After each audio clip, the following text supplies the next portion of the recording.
Websérie Crédito de Carbono e ESG. A PUC-Rio tem o prazer de começar o 4º episódio, hoje Crédito de Carbono, NFT e Blockchain. É uma série permanente que a PUC-Rio, com ECOA PUC-Rio, pretendem manter esse ano e para muito tempo ainda longo. Os convidados hoje são Carla Leal, diretora de Growth da Way Carbon e membro do Comitê de Inovação do IBGC, e Daniel Carocha, membro do Board Sócio-Diretor de Inovação, Sustentabilidade ESG e Crescimento da Pangeia.eco, também professor da UFRJ COP. A dinâmica vai ser 10 minutos de apresentação da Carla Leal, depois mais 10 do Daniel Carocha, e depois Isabela Frajhoff e eu iremos fazer uma dinâmica de perguntas e um bate-papo com os dois convidados. Portanto, então, Carla Leal, por favor, sua apresentação. Bom, eu sou a Carla, sou diretora da Way Carbon. A Way Carbon é uma consultoria que tem focada em mudanças climáticas, né? Então, a gente atua no mercado já há quase 16 anos, então é um prazer estar aqui falando com vocês sobre esse assunto tão relevante, tão importante para nós. Só para a gente dar um contexto, né, sobre as mudanças climáticas, hoje o aquecimento global, ele emite cerca de 55 milhões de toneladas de CO2 por ano. E essas emissões de CO2, elas vão se acumulando na atmosfera. Então, hoje, a gente tem uma expectativa, né, de acordo com esses relatórios do IPCC, de chegar a 420 gigatoneladas de CO2 na atmosfera em 2027. E isso representa, mais ou menos, o aquecimento de 1,5 grau. E se a gente não fizer nada e mantiver tudo do mesmo jeito como está, a gente vai acumular mais de 1 teratonelada de CO2 até 2044. Esse acúmulo, né, de CO2 na atmosfera, ele traz consequências catastróficas para o planeta, como a gente tem observado, né, já tem observado em grandes eventos climáticos extremos, muitos dos quais acontecem, inclusive, aqui no Brasil, e que afetam uma grande quantidade de pessoas, enfim, né, pessoas, afetam a biodiversidade, então colocam várias vidas em risco. E a gente tem que fazer, nós seres humanos, né, que ajudamos a causar o problema, temos também que ajudar a resolver esse problema. Então, como que a gente resolve o problema, né? A grande dificuldade de resolver esse problema é que não é responsabilidade de uma empresa ou de uma pessoa, mas é uma responsabilidade compartilhada por toda a humanidade, por todo mundo que consome qualquer produto, usa carro, né? Então, tudo que a gente faz na vida, de alguma maneira, tem um consumo de eletricidade, tem um consumo de algum material, e isso faz com que tenha uma emissão de gás de efeito estufa. E aí, o jeito certo de lidar com esse problema é que cada um faça a sua parte na descarbonização. Então, as empresas, várias empresas de vários setores, elas têm uma obrigação de descarbonizar a sua produção. Então, quando houve um entendimento de que deveria haver essa descarbonização, percebeu-se que em alguns setores é muito mais fácil descarbonizar do que em outros. Então, por exemplo, como que eu reduzo a emissão de metano que vem do gado, né? Então, é muito mais difícil fazer uma redução dessa do que, por exemplo, trocar o combustível do carro de gasolina para álcool, por exemplo. Então, quando houve esse entendimento, né, de que existiam coisas que seriam mais simples de serem implementadas e coisas que seriam mais complexas, surgiram, então, esses mercados de carbono. Os mercados de carbono, eles vieram com esse conceito de ser a melhor forma ou a forma mais custo-eficiente de... Desculpa, gente, meu Google Assistant quer participar. Mas é a forma que é mais custo-eficiente de você atingir um objetivo final, que é a redução dessas emissões. Então, foram criados, né, os mercados de carbono, e os mercados de carbono, eles comercializam os créditos de carbono. Então, o crédito de carbono nada mais é do que uma tonelada de CO2 que foi reduzida, né? Então, ela é negociada nesse mercado de carbono. E aí existem dois tipos de mercado, né? Existem os mercados regulados, então, por exemplo, na Europa ou na Austrália, e nesses mercados regulados existe uma obrigatoriedade legal de algumas empresas, de alguns setores, de fazerem essa redução. Mas nem todos os países têm essa regulação. Hoje em dia, mais ou menos existem 60 entidades governamentais, não necessariamente países, né? Alguns casos, cidades, por exemplo, que têm essas legislações. Mas, como o problema é global e outros agentes também gostariam de contribuir para essa redução, surgiram os mercados voluntários de carbono. Então, existem tantos os mercados regulados quanto os mercados voluntários, e eles transacionam crédito de carbono. Então, nesses diferentes mercados, o que existem são diferentes metodologias que são aceitas. Então, por exemplo, eu substituir carvão por uma energia eólica, é aceita num lugar, não é aceita em outro lugar. E aí, com o tempo, foram surgindo várias questões, né? Então, o que é negociado, por exemplo, no mercado europeu, ele não consegue ser negociado em outro mercado. E aí, como existe essa questão global, hoje, uma das utilizações que estão sendo estudadas para a aplicação do blockchain é justamente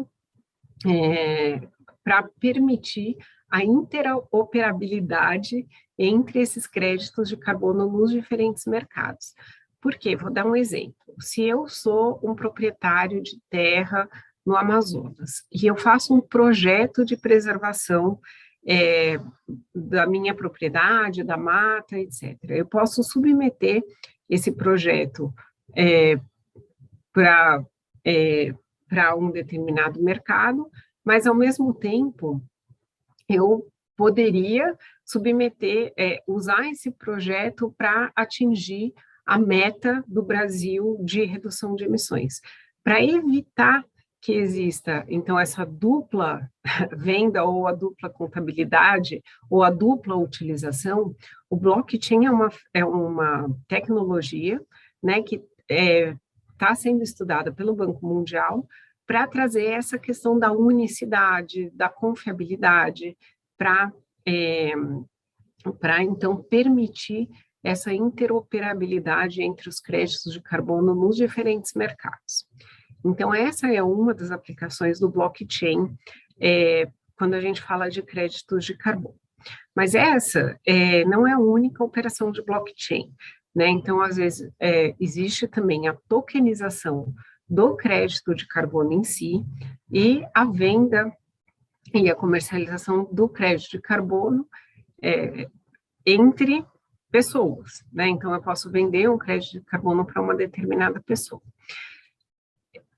Só que existe uma controvérsia em relação a essa questão do crédito de carbono, porque o blockchain, ele funciona, existem vários modelos, né, de funcionamento, ou várias blockchains, vamos dizer assim.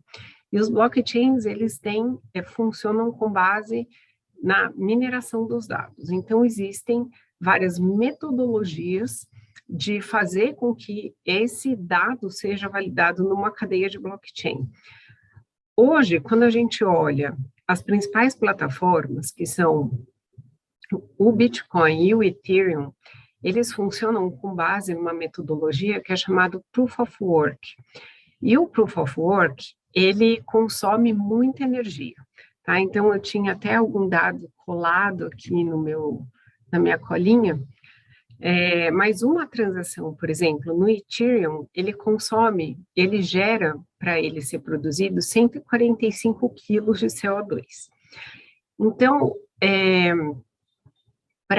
mas o que acontece, né? Então, hoje, o Ethereum, por exemplo, está mudando essa forma de validação de dados para uma nova metodologia, que é o Proof of Stake. E não é só esse tipo de validação de dados que existem. Mas é importante, assim, né? E a gente acompanha a tecnologia e torce para que realmente torne-se mais eficiente, para que isso efetivamente possa ser usado com maior escala, com maior... enfim, né, que isso possa realmente não trazer uma agressão ao meio ambiente que hoje é trazida pelo blockchain, né? Mas a gente, sim, é otimista e tem que pensar que essas tecnologias elas vão estar sempre evoluindo nessa direção. Então, quando a gente pensa no que está se tornando o mundo, né, de que a gente tem... deixa eu voltar um passo atrás. Então, quando a gente fala de crédito de carbono no seu conceito primário, a gente fala que ele é um ativo fungível. Por quê?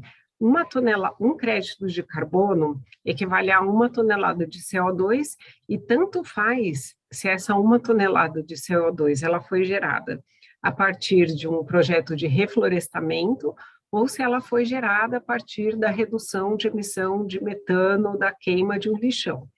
Então, a princípio, eles seriam ativos fungíveis porque eles seriam intercambiáveis. Não importa para o planeta se você reduziu 1 tonelada de CO2 da maneira X ou da maneira Y, importa para o planeta que você reduziu 1 tonelada de CO2. Quando a gente evolui um pouco nessa conversa e começa a falar de NFT, a gente está falando de transformar esse ativo, que é um ativo fungível, num ativo não fungível. Então, ele passa a se tornar um elemento único e incomparável. Então, para vocês entenderem, né, para quem ainda não conhece muito bem esse conceito do que é fungível e não fungível, por exemplo, um quadro da Mona Lisa é um ativo não fungível, porque nada se compara e você não compra nada que substitua esse quadro, porque ele é um item exclusivo.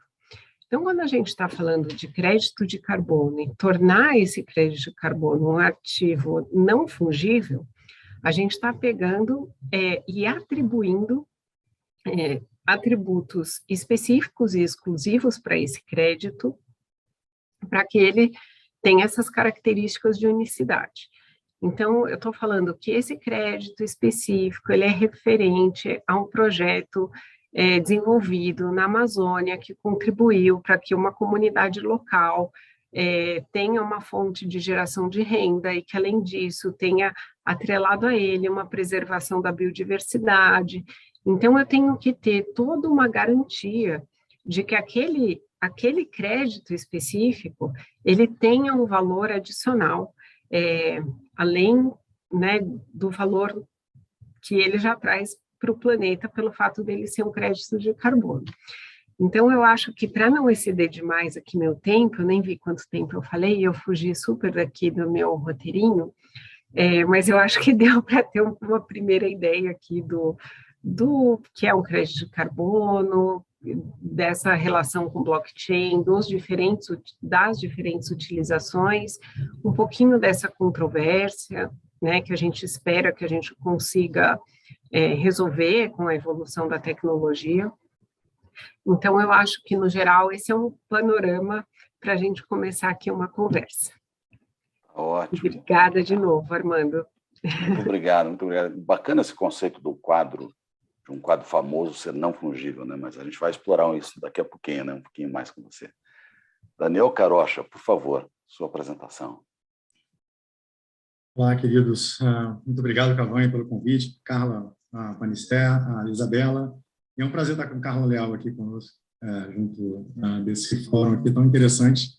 E pegando um gancho com o que a Carla comentou, de fato, a gente passa por um momento complexo de entendimento, né, do papel das blockchains e das diferentes tecnologias que tem hoje no mercado, versus, por exemplo, Proof of Work versus Proof of Stake, e o que consome menos, e, de fato, qual das tecnologias trazem mais benefícios e quais são os potenciais dessas tecnologias, né?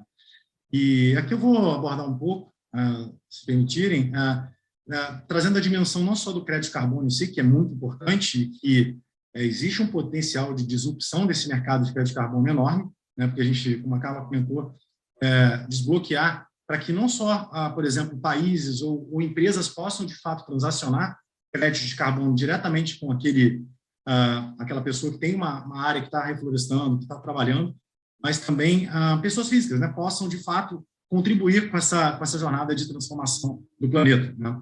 Então, eu vou trazer aqui uma dimensão um pouquinho do que como a gente vê da Pangeia, essa visão daqui para o futuro. Eu vou compartilhar com vocês minha tela. Então, aqui é uma apresentação sobre a Pangeia, sobre a visão da Pangeia para o futuro, né? Ou seja, a gente está observando esses movimentos do mercado, estamos entendendo que, nesse atual momento, a gente enxerga estudos que são a favor das blockchains e o potencial atual, né, tanto para a questão de crédito de carbono, mas para outras aplicações, e, ao mesmo tempo, também estudos que dizem que, de fato, tem um impacto potencialmente lesivo, né, para o planeta.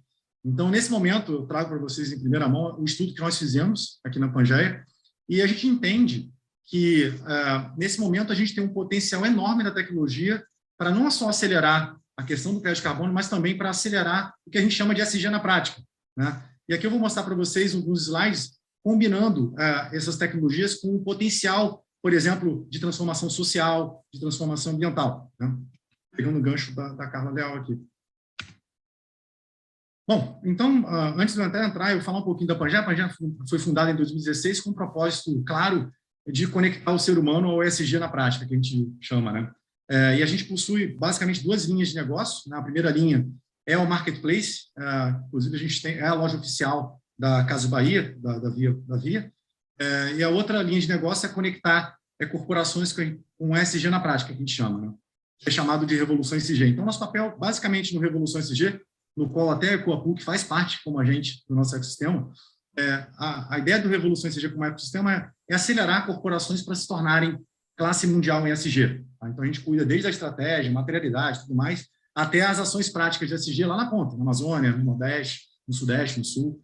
E o nosso papel é, de fato, através de ações por branding, corporações de diversos setores, gerar alto impacto, alto valor a todos os stakeholders brasileiros, e o potencial de escala é enorme que a gente tem enxergado. Aqui tem o nosso ecossistema. Eu convido todos a entrarem no revoluçãoesg.app para justamente acessar lá o ecossistema, para a gente não tomar muito. Mas o que é interessante daqui? A gente está usando, esse estudo foi feito junto com esse ecossistema, né? A gente conversou com alguns players daqui de dentro, e esse resultado eu vou mostrar agora, que basicamente a gente tem um contexto, vocês devem estar acompanhando, se vocês têm filhos aí abaixo de 34 anos e tudo mais. A geração Z, que nascidos após 97, está ultra conectada aí com gamers, né, com videogames e tudo mais, e elas já estão adaptadas. Existem uma série de pesquisas que já provam que eles mais de 50% já adotam ou gostariam de adotar alguma moeda, alguma criptomoeda. Então, a gente percebe que é uma revolução que está em andamento e, de fato, a gente não tem como controlar muito.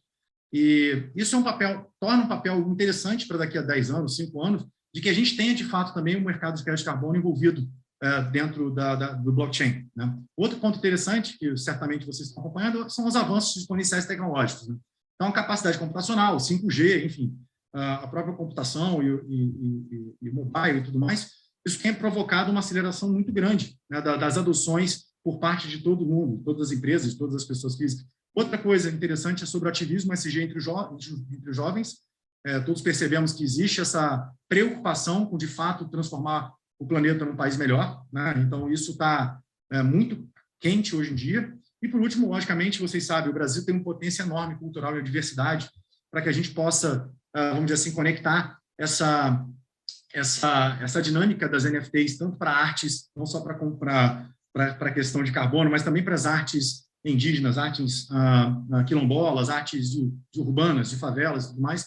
e conectar com a blockchain, conectar com o metaverso. E aqui que eu trago um pouquinho do que a gente vai estar abordando. Vou fazer um pouquinho, um ponto atrás, só para explicar, basicamente, para quem não conhece blockchain. Então, blockchain é basicamente um livro, né, contábil, onde os blocos recebem uma impressão digital que a gente chama de hash, né, é um código matemático único, e são interligados em um conjunto aí em ordem cronológica, formando uma linha contínua de blocos. Né? E o que torna o blockchain tão interessante? É que ele não é... ele é praticamente irhackeável. Né? Então, quando você gera um bloco, aquele bloco não volta-se atrás. Né? Então, isso torna o processo muito transparente, a governança do G do ESG tem bastante impacto pela blockchain, positivamente, então ele traz essa força. Né? As NFTs, até um pouco puxando um gancho que a Carla Leal comentou, são os tokens não fungíveis, né? É uma sigla, logicamente, de non-fungible token, né? Então, o objetivo desses tokens são códigos numéricos aí com registro de transferência digital, baseado na própria tecnologia blockchain, desses blocos, né, que garantem autenticidade, transparência e governança máxima nas trocas comerciais. Então, por exemplo, se você tem uma NFT de uma área na Amazônia que contém ali créditos de carbono já auditados e tudo mais, e você adquire aquilo nesse token não fungível, em teoria, você tem... o NFT é como se fosse um cartório mundial. Né? Então, você tem aquela NFT, ela automaticamente está em seu nome, na sua carteira digital, e, portanto, ninguém mais pode tê-la ou pode copiá-la. E você pode transacionar essa NFT, esse código, com outra pessoa que queira, por exemplo, aqueles créditos de carbono, aquela arte digital, enfim, ou aquele apartamento, por exemplo, a gente tem visto até apartamentos sendo vendidos via NFT. Então, isso abre uma possibilidade enorme. E a melhor metáfora que eu vejo para NFT é que é um cartório digital, né? É um cartório mundial digital, vocês imaginem. E o metaverso, que está super no hype agora e tudo mais, vocês certamente... Bom, a ideia principal do metaverso é para indicar um tipo de mundo virtual que seria uma réplica da realidade física que nós temos aqui, né?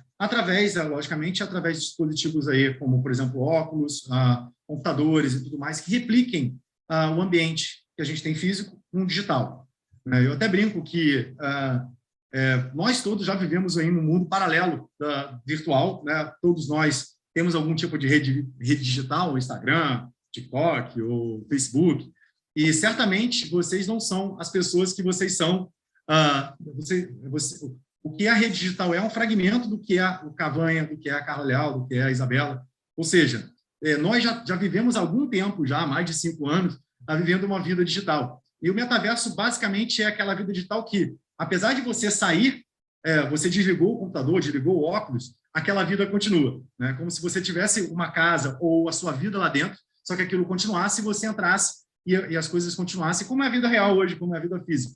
Então, existe até, enfim, muita discussão sobre isso, se é bom ou se é ruim, mas existem estudos e tudo mais que a gente enxerga plenamente que o futuro não tem jeito, isso vai acontecer de qualquer forma, e basta a gente entender como a gente pode trazer o ESG para dentro do metaverso, como é que a gente pode trazer a sustentabilidade, como é que a gente pode conectar o ser humano que está ali no metaverso com o que a gente chama de pé na terra, manter a floresta de pé e tudo mais. Então, essa é a dinâmica que a Pangeia está começando a estudar e está começando a construir. Né? E como é que conecta isso, Daniel, o poder do ESG com o metaverso, blockchain e NFT? A gente acredita muito que o poder dessas comunidades sociais que estão sendo já geradas dos gamers e vão vir para o metaverso, por exemplo, que já estão já dentro do metaverso, essa nova geração Z, que a gente acompanhou, em prol, eles são muito ligados em causas sociais, a gente percebe isso em causas socioculturais. Então, a gente percebe que existe um potencial enorme dessa turma jovem de conectar, por exemplo, com causas sociais, com causas ambientais e, claramente, com crédito de carbono via blockchain, via NFTs ou via até dentro do metaverso. Né? Então, a gente percebe que o E e o S eles têm um potencial enorme para crescer. E o G, a governança, em nossa opinião, ela vem através da governança própria do blockchain, da transparência máxima que ela traz, né, e de manter, de fato, a relação comercial e a relação de auditoria e tudo mais super bem, vamos dizer assim, coberta através das redes de blockchain. né? Então, essa é a nossa visão como Pangeia. Aqui eu vou até trazer um pouco da visualização para vocês entenderem um pouco como é que isso enxerga, como a gente enxerga que vai ter o metaverso combinando com o NFT e com o blockchain. Então, aqui vocês podem ver, por exemplo, uma página dentro de um mundo, dentro de um universo, de um metaverso, onde você tem as artes indígenas, por exemplo, né, de um artista muito conhecido no Brasil, sendo vendida, onde ele faz a transação. Ele é um artista que ele tem um acordo que é registrado na blockchain com a comunidade do Xingu, por exemplo. Então, por exemplo, quando eu, ou o Cavanha, ou a Carla Leal, ou qualquer um de vocês compra essa obra de arte, por exemplo, no metaverso, vocês automaticamente estão enviando aquela verba que é destinada, que está no contrato, no smart contract, no contrato inteligente da blockchain, ele vai automaticamente para a comunidade Xingu quando você compra. E parte vai para o artista e parte vai para a comunidade Xingu. Você percebe como a transparência fica extraordinária, né? Hoje, por exemplo, para você fazer isso acontecer, existem vários intermediários, bancos, e, enfim, que certamente vão carrear de custos, carrear de intermediário, de fricção nesse processo, e com a blockchain, com o NFT e com o metaverso, a gente consegue promover uma disrupção. E nesse caso aqui também, por exemplo, a gente poderia estar vendendo, por exemplo, NFTs da Amazônia de crédito de carbono. Inclusive, a gente tem um parceiro nosso, que é a MOS, que a gente está exatamente agora desenhando como é que a gente pode trazer para o metaverso essa situação, né? Então, imaginem que você, pessoa física, pode entrar através do metaverso e adquirir, por exemplo, crédito de carbono através do metaverso. Então, é isso que a gente enxerga como potencial de futuro. A gente entende que das 17 ODS, 5 são claramente identificadas aí como endereçáveis para essas tecnologias. Então, a gente está falando da 4, que é educação e desigualdade, ou seja, a gente consegue, educação e qualidade, perdão, com o advento dessa nova tecnologia, a gente consegue treinar, por exemplo, artistas artesãos, pequenos e médios artistas artesãos do Brasil, por exemplo, em novas tecnologias. Então, tem um potencial enorme de acelerar a educação do povo brasileiro, por exemplo, de países subdesenvolvidos. O quinto, na igualdade de gênero, porque, como a gente brinca, né, o metaverso ele não tem sexo, né? Então, o seu avatar, você pode ser o que você quiser lá dentro. Então, automaticamente você perde-se essa conexão com racismo ou com qualquer tipo de problema étnico, /racial e tudo mais. Então, tem um papel muito interessante da gente trazer as pessoas e as pessoas serem o que elas são de fato dentro do metaverso, né? Outra coisa é o 8, 10 e o 11, e o 17, que eu não vou entrar muito em detalhes, se não me engano, eu estou já avançando aqui no meu tempo, mas é super importante como a gente consegue identificar e, de fato, nesse momento agora, o mais importante é a gente ter lucidez e muitos estudos estão sendo feitos nesse momento, né? Então, por exemplo, nós da Pangeia resolvemos estudar isso mais a fundo. Existe muito estudo ainda a ser feito antes da gente lançar esse tipo de negócio, nesse tipo de linha, mas a gente entende que o potencial é enorme em termos de, principalmente social, para o país, né? E é isso, eu fico aqui por enquanto para esse debate, jogar essas informações para todos nós aqui. Espero que tenha coberto aí alguns pontos de dúvida que provavelmente vocês têm. Obrigado, Daniel Carocha. Interessante a visão do cartório digital mundial, né? Mas isso a gente vai.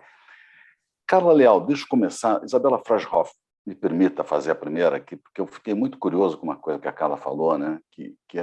Eu queria ver sua visão, Carla, da questão da segurança energética, da acessibilidade, do affordability das energias, em contraposição à sazonalidade das energias renováveis contra, obviamente, o volume de CO2 que as energias fósseis emitem. Como é que é essa equação nessa conversa que você teve inicial com a gente? Olha, eu nem sei dizer quantos trilhões de dólares vale essa resposta, tá? Porque, assim, o Bill Gates está procurando. Mas, assim, é claro que o mundo todo, ele é altamente dependente da energia do petróleo, né, e dos seus derivados.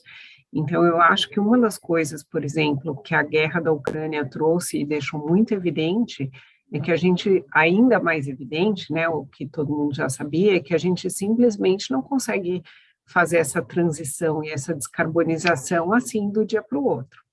Então, a gente tem que ir procurando alternativas, e essas alternativas, elas não são as mesmas nos diferentes lugares do planeta, né? Então, eu tenho conversado, a gente conversa muito, né, com empresas de diferentes setores, mas, por exemplo, quando a gente pega o setor automotivo aqui no Brasil, a gente tem o benefício, né, de poder utilizar o etanol.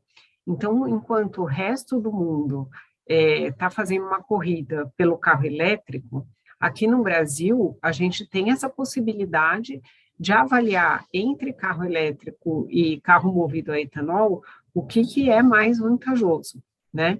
E essa comparação, ela não é tão simples, porque eu preciso levar em consideração tudo o que compõe o carro, de um modelo, de outro modelo, os tipos de metais que são utilizados, da onde vêm esses metais, qual é a disponibilidade desse metal no mundo. Então, assim, são N fatores que têm que ser considerados para a gente poder fazer uma boa avaliação. E se a gente chegar à conclusão, por exemplo, que o carro movido a etanol, ele é uma excelente alternativa e que não necessariamente a gente precisa ter toda a nossa frota eletrificada aqui no Brasil, não significa que essa mesma solução ela dá para ter uma escala global, porque tem uma capacidade de produção de etanol que tem as suas limitações, né? Então, quando a gente pensa em energia, a gente tem visto análise de, assim, crescimento, né, das energias mais limpas, então eólica, solar, o hidrogênio verde também, que está vindo como uma grande alternativa, né, também como uma fonte de energia, e é interessante ver o quanto o Brasil é relevante nesse cenário, né, porque quando a gente fala, por exemplo, de produção de hidrogênio verde, esse hidrogênio, né, e o processo de eletrólise que é usado para gerar, não pode vir de uma fonte que não seja sustentável, né? Então, preferencialmente, a geração do hidrogênio verde, ele tem que vir a partir de uma fonte eólica ou de uma fonte solar. Então, a escala, né, de viabilização de todas essas tecnologias é realmente um grande desafio. Então, quando a gente olha globalmente o volume de investimentos que têm sido feitos para essa transição energética, em função disso, né? Porque não existe uma única solução, mas existem N soluções que vão levar à descarbonização. Então, mas é uma resposta bem difícil, bem complexa, não é única, para cada lugar é uma realidade, né? Então, a matriz energética da Europa, Estados Unidos, ela é muito baseada no carvão, por exemplo, e aqui a gente, por exemplo, tem menos dependência, né, das termoelétricas, porque a nossa energia é mais limpa. Mas a gente tem outros desafios aqui. Então, realmente, essa questão de energia, ela é bem desafiadora e é o principal problema em relação às mudanças climáticas. Ótimo. Muito obrigado, Carla. Isabela, por favor. Obrigada, Cavanha. Queria agradecer, Carla e Carocha. Cavanha, a gente está tendo o privilégio, né, Cavanha, de assistir tudo isso em primeira mão e a gente está aprendendo muito com cada convidado que vem aqui hoje. Eu queria, então, enfim, vou sempre repetir isso, acho que quem assiste os filmes vai sempre ver, mas a gente faz essa dobradinha, né? Eu faço uma pergunta ele faz para um convidado, eu faço para outro. Mas eu queria fazer uma pergunta para o Carocha. A sua fala foi muito interessante porque ela tem uma visão muito positiva, né? Sobre a tecnologia e de como isso pode trazer um impacto social muito grande. E aí ontem eu estava participando também de uma palestra sobre blockchain e como o blockchain pode ter um impacto social muito relevante, principalmente um impacto para a vida financeira das pessoas, né? E aí esse palestrante estava comentando que uma das coisas mais importantes e a maior preocupação deles, talvez a primeira, eram 3 principais pilares, né? Mas a maior preocupação dele era com a educação, de você educar as pessoas a entender o que é essa tecnologia, quais são os desafios, e também, talvez o segundo pilar, era como que você garante que as pessoas que talvez mais precisem se beneficiar dessas tecnologias tenham acesso a ela. A gente sabe que aqui no Brasil a gente tem um déficit muito grande de acesso à internet, embora as pessoas acessem a internet por dispositivo móvel, né, pelos celulares, a gente sabe que isso não é uma realidade. e principalmente quando a gente pensa em pessoas muito vulneráveis, pessoas vulneráveis onde tem menos acesso à internet ainda. Então, fazendo esse contexto para te perguntar como que você consegue, de certa forma, fazer com que essas políticas não, né? Esses projetos que se valem de blockchain possam, de fato, beneficiar, por exemplo, os xingus, né? Porque eu penso, beleza, o que eles vão fazer com criptoativos ou com criptomoedas? Como que isso, de fato, vai se reverter em benefício deles? Será que eles estão escolhendo, de fato, as políticas que eles acham que são relevantes? Ou alguém está dizendo para eles que eles têm que gastar de uma ou de outra forma? Eu entendo que o blockchain ele é muito interessante porque você consegue fazer esse rastreio, né, de quem transferiu, quem recebeu e como foi gasto. Mas, de fato, né, quais são as diretrizes? Como que isso vai, de fato, beneficiar uma aldeia indígena? Assim, Perfeito, Isa. Não, e você foi muito feliz. Assim, a gente entende... Hoje o Brasil ele tem uma cobertura de internet muito alta. Claro que ainda existem muitas cidades que não têm. Então, inclusive, um dos agentes que estão conosco no ecossistema é a própria Viasat, né, que ela provê internet via satélite para comunidades, por exemplo, no interior do país e tal. E a gente percebe, esse cuidado deles, né, que o acesso à internet hoje, caso não tenha, por exemplo, em comunidades indígenas, ela tem nas cidades mais próximas. Isso acontece muito, a gente tem muito contato, faz parte, até a gente tem alguns vendedores no marketplace da Pangea que são, de fato, produzem no interior e que normalmente não tem internet lá, mas eles vão até a cidade mais próxima para poder postar, por exemplo, nos correios e tudo mais. E a gente percebe que eles estão indo com muita frequência para justamente acessar a internet e tudo mais. E eu acho que o grande caminho aqui, além da educação, que certamente faz parte da gente ter esse papel de educar o que é, como funciona, como é que você cria, por exemplo, o que a gente chama de hot wallet, né? Uma carteira quente, uma carteira fria e tudo mais. E o principal é fazer a conexão da carteira digital com o banco, né? Através de uma exchange. Então, a gente tem exchanges parceiras e tudo mais. Porque se você, por exemplo, tem uma conta no Banco do Brasil, na Caixa Econômica, normalmente tem associação daquela comunidade indígena, por exemplo, da comunidade global, normalmente tem uma associação e eles têm um CNPJ e normalmente tem uma conta bancária nos maiores bancos do Brasil. Então, a gente faz o frequent asked questions, né? As questões frequentes ali, para justamente ensinar ele a transferir de uma carteira digital para uma carteira física, numa conta física de banco tradicional. Então, acho que passa por isso, é claro que ainda tem desafios, mas isso tende a rapidamente ser coberto aí com iniciativas da própria iniciativa privada, que está implementando a internet e que quer, de fato, fazer com que a internet ela avance no Brasil, todos os quintões do Brasil hoje, né? Tá certo. Isabela, nós temos uma questão de tempo, que a Carla Leal tem um compromisso. Então, nós temos exatamente 6 minutos para fechar o nosso papo de hoje, né? Infelizmente, a gente queria mais 60, né? Mas só vai ter 6. Então, tem chance sempre, né, Cavanha? Tem chance de uma questão minha, e aí vai ser, logicamente, para o Carocha, porque eu já fiz para a Carla, e depois você, então, prepara uma para a Carla. Carocha, explica para mim o que é o Cartório Digital Mundial, NFT. Explica melhor para a gente, vai, por favor. Bom, entendendo que o blockchain é uma rede descentralizada, onde envolve o planeta inteiro, ou seja, a mesma informação ela está presente em diversos computadores no planeta, isso significa que qualquer informação que você coloque ali, ela é mundial, certo? Então, a partir do momento que você coloca você cria um bloco, onde, por exemplo, o crédito de carbono numa área, por exemplo, na Amazônia, ela está registrada na blockchain hoje, no dia 10 de maio, por exemplo, de 2022, e ela sobe naquele bloco, automaticamente aquilo fica gravado e é hackeável, ou seja, daqui a 1, 2, 3 dias, 10 anos, você volta e aquela transação está comprovada que foi feito naquele dia 10 de maio, às 18h50 e tudo mais. Então, é como se fosse um cartório, é como se fosse um registro, uma stamp da blockchain dizendo que a Cavanha possui, por exemplo, uma NFT ou uma moeda, ou o que seja. Tá, entendi. Mas deixa eu fazer uma provocação, porque você sabe que a gente tem tanto relacionamento há tão longo tempo que eu tenho permissão sua para te provocar. Você já viu alguma coisa no mundo que seja assim geral, que atenda o mundo inteiro, que tenha confiabilidade para o mundo inteiro? Dá um exemplo para a gente. Bom, Cavanha, total. A blockchain ela começou a ser desenhada talvez os especialistas vão brigar comigo, mas assim, em 2008, né? Então tem algum tempo.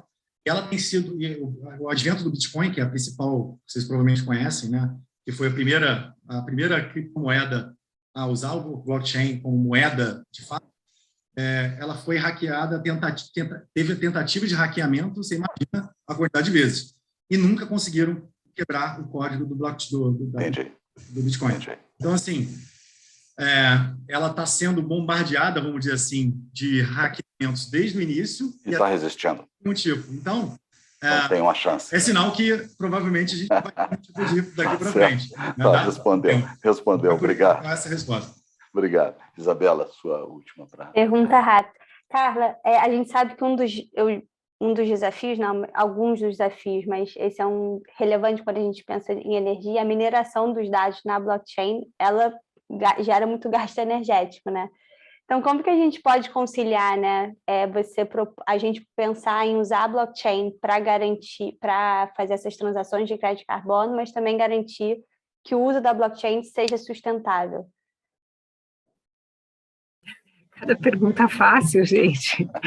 Assim, gente, se cada crédito de carbono é 1 tonelada, e a hora que eu transferi o meu crédito para o Armando, e ele gastou 145 para... Então, ele não vale mais 1 tonelada, ele vale 1 tonelada menos 145. A hora que ele chega na 7ª pessoa, ele já emitiu mais do que aquela compensação. Então, assim, a gente não tem uma resposta para essa pergunta, mas, assim, é um ponto importante da gente trabalhar e estar atento. Então, acho que a Ethereum anunciou, né, agora que ela vai mudar de Proof of Work para Proof of Stake, que foi um projeto de muitos anos, né, acho que 6, 7 anos, que eles estão tentando fazer essa migração, que é um outro tipo de tecnologia que emite menos para fazer essa mineração, né, e a mineração aqui, complementando o que o Karocha está explicando de blockchain, é o que permite, então, fazer com que os blocos se interliguem e que eles fiquem, então, inacessíveis, né, e que eles não possam ser hackeados, como ele está explicando aqui, com muita mais propriedade que eu. Mas a gente, então, acho que assim, é importante, né, e eu acho que essa iniciativa do Banco Mundial, ela é muito relevante nesse sentido, porque eu acho que é justamente esse tipo de estudo que eles vão desenvolver, né, então analisar os vários blockchains que existem, né, para avaliar qual deles ele é mais viável sob o ponto de vista energético, porque, assim, existe um benefício, né, da confiabilidade que o tipo de transação realizada na blockchain tem. Então, eu acho que como endereçar, como trazer os melhores benefícios sem ter esse ônus, né, então é a grande pergunta que o Banco Mundial está tentando responder. Eu não tenho expectativa que o estudo, eu particularmente, tá, não tenho essa expectativa que o resultado desse estudo seja publicado esse ano na COP27, talvez eles tenham já algumas coisas mais prontas, mas eu acho que é uma coisa que ainda vai demorar um pouquinho mais para responder. Mas eu acho que só para complementar, existem muitas maneiras, né, das pessoas contribuírem para as pessoas físicas, né, então, como o Karocha está dizendo, contribuírem para fazer a sua parte, né? Então, hoje acho que existe uma tendência muito grande de também terem produtos com selos carbono neutro, né? Então, a gente já fez aqui desde calcinha até cerveja, pão de queijo, tem muitos produtos que são carbono neutro. Existem outros também, claro, não só aqueles neutralizados pela Way Carbon, mas é muito importante, assim, ter esse entendimento do qual é a coisa certa que a empresa tem que fazer, né? Então, ela tem que realmente descarbonizar as suas operações, entender todo o seu processo produtivo, fazer todas as reduções que são necessárias e compensar aquelas emissões residuais, né? Então, o mais importante, né, dessa parte de compensação e crédito de carbono é que ela não pode ser a estratégia principal de uma determinada empresa, ela tem que ser uma estratégia complementar, né? Então, é muito importante que a gente tenha esse fundamento, porque esse fundamento é o core para a gente resolver o problema do aquecimento global. Então, todas as coisas que a gente pensa sobre mudança climática, a gente sempre tem que pensar com essa diretriz, né, mantendo os fundamentos. Queria agradecer, então, a Carla Leal, da Way Carbon, e o Daniel Carocha, da Pangaea Eco, a Isabela Frajhoff, que faz parte comigo dessa banca, e agradecer a PUC, a PUC Rio, pelo quarto episódio que a gente está, então, hoje encerrando. Muito obrigado a todos, então. Boa noite. Obrigada, pessoal. Obrigado.